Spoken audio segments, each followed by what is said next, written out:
السلام عليكم، عاملين ايه؟ يا رب تكونوا بخير. النهارده هنعمل أكلة تحفة. تعالوا شوفوا بقى أكلتنا الحلوة دي. أكلة صحية جدا ومفيهاش دهون، مفيهاش أي حاجة، وجميلة جدا. وتعالوا نشوف الطريقة. واحلى كفتة مشوية. اول حاجة انا عندي صدر فرخة، الصدرين وورك واحد. عايزة تقللي في الصدر وتزودي في الوراك، تمام يعني، بس هي المعادلة كده مظبوطة، عشان الصدر بيبقى ناشف والورك طري، فاحنا بنعمل معادلة ما بينهم. عندي بصلتين حجم متوسط، وفلفل رومي احمر حجم صغير، وورق البقدونس، ومعلقة من الثوم. والتوابل عندي بابريكا، كمون، وكزبرة، وفلفل اسود، وملح، ومعلقة صغيرة من البيكنج باودر. طحنت الفراخ بالشكل ده، طحن ناعم خالص. وبعد كده نزلت بالخضار، البصل والفلفل مع بعض. ممكن في الوقت ده تقشري الفلفل لو مش بتحبي القشر بتاعه. فرمناهم ناعم كده بالشكل ده. وهنقطع كمان البقدونس قطع صغيرة، احنا قلنا هناخد الورق بس مش عايزين العيدان. تمام بالشكل ده. البقدونس بيدي طعم حلو جدا ونكهة جميلة جدا. هنحط بقى التوابل بتاعتنا والبيكنج باودر، ملح وفلفل اسود وكمون وكزبرة وبابريكا، معلقة صغيرة من كل حاجة. هقلبهم مع بعض كويس، واخلي كل المكونات تمتزج مع بعض كويس بالشكل الحلو ده. عندي بقى ايه بقسماط ناعم. انا هستخدم بقسماط ناعم حوالي معلقتين.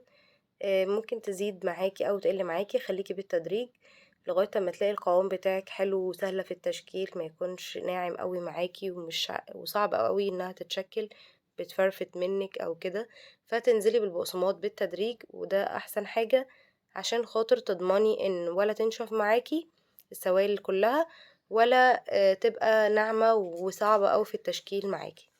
بالشكل الحلو ده، ناعمة جدا وجميلة. بيبقى فيه بقى العروق اللي بتبقى في الورك دي انا مش بحبها فبشيلها. نبدأ بقى في التشكيل بتاعنا. انا غلفت الصينية بتاعتنا كده بالفويل، وحطيت الشبكة بتاعة الشواية. انا بحب اشوي عليها الكفتة او الفراخ، بتبقى حلوة جدا. وعندي معلقة من الزيت ومعلقة من الصلصة، ودي عشان تدي معانا لون حلو جدا. وعندي معلقة من النشا هحطها عشان نسيت احطها اصلا من البداية. وهبدأ ان انا اقلبهم مع بعض لغاية اما يمتزجوا وما يبقاش فيه نشا خالص. وابدأ اصبع بالشكل ده بأي حاجة عندك تقدري تصبعي بيها، سيخ الكفتة او معلقة زي ما انا عاملة كده، معلقة اللي هي الاسباتشولا، اي حاجة، او اعواد الشيش طاووق. تجيبي كذا عود كده عشان يبقى فيه تخن كده شوية، ويبقى فيه تهوية في الكفتة من جوه. ونصبع بقى بالشكل ده زي ما انتم شايفين. باخد القطعة وببدأ ان انا اصبع، بدهن ايدي وبدهن المعلقة بالزيت والصلصة اللي احنا عملناهم بالشكل ده. واصبعها الحجم اللي انا عاوزاه لغاية اما الاقيها مناسبة جدا معايا، والقطعة يعني كويسة. ونحاول على قد ما نقدر ان كل القطع تبقى متساوية.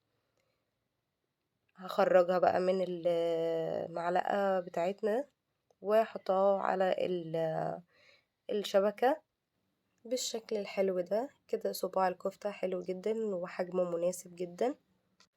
وهعمل بقى الكمية كلها بنفس الطريقة. موضوع سهل وبسيط، والطعم بجد تحفة وتغيير عن الأكل المعتاد. بصوا الفراغ اللي في الكفتة، التهوية دي بتساعد جدا في ان الكفتة تبقى مستوية كلها سوا حلو جدا من جوه وبره، ومش مكتومة، وكلها هوا كده وطرية قوي.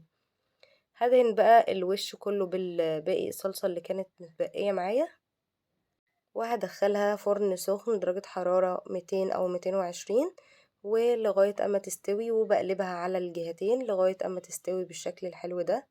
ونطلعها كده على ورق البقدونس عشان تدي تاخد من ريحة البقدونس، بتبقى جميلة جدا. ممكن في الوقت دوت احط لها فحم، وممكن بقى تبقى كده بألف هنا، حلوة جدا.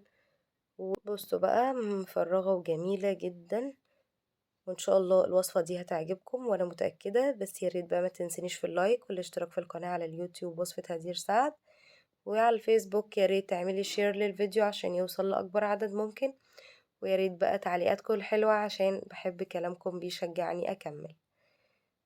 الكمية عندي ما شاء الله كمية كويسة جدا، وعملت كمان مكرونة ممكن تقدميها مع سلطة، بس سلطة طحينة وسلطة خضراء، وأنا عملت بس بقى مكرونة جنبها، مكرونة بالصلصة الحمرا كده.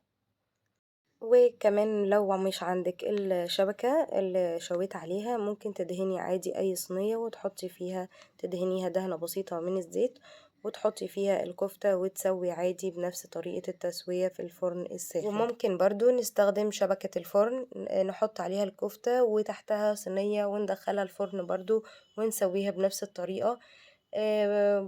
الموضوع سهل وبسيط، وأتمنى إن الفيديو يكون عجبكم النهاردة، ويا ريت تعملوا شير للفيديو على الفيسبوك وتعليقاتكم الحلوة والاشتراك في قناتي على اليوتيوب وصفة هدير سعد.